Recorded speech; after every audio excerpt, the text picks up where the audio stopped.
When I read that Christians at the time of death will often ask to make a confession or forgiveness from those he or she may have wronged in their life in order to cleanse their soul, or when I read that Buddhists believe that to put an end to this cycle of birth... Understanding different faiths is fundamental to a tolerant society.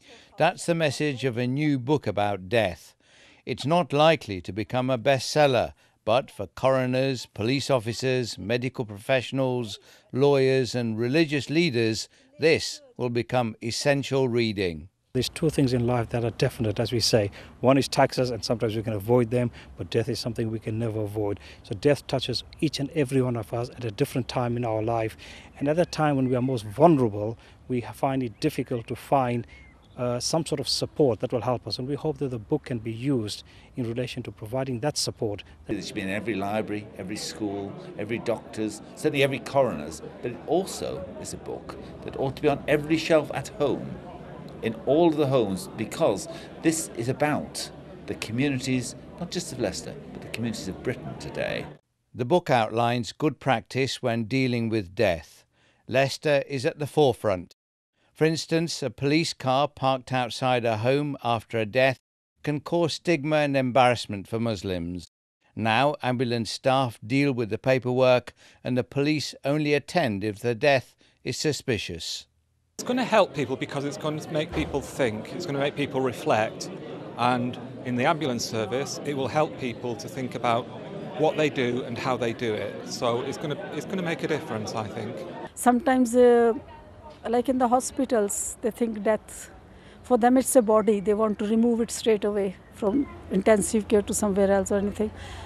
But for us, faith communities, there are some special religious ceremonies or things they have to do. So at least this will give them insight. Suleiman Nagdi believes Britain is at the cutting edge of promoting positive relationships between communities.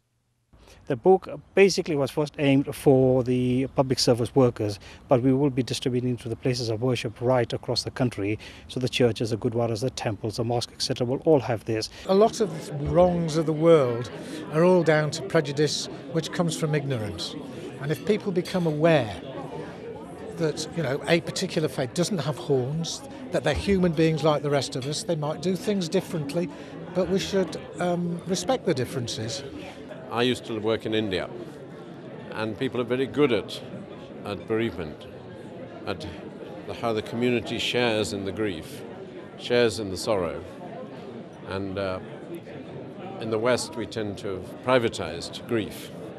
And I think this book also will help people to be able to grieve with those who are of a different faith.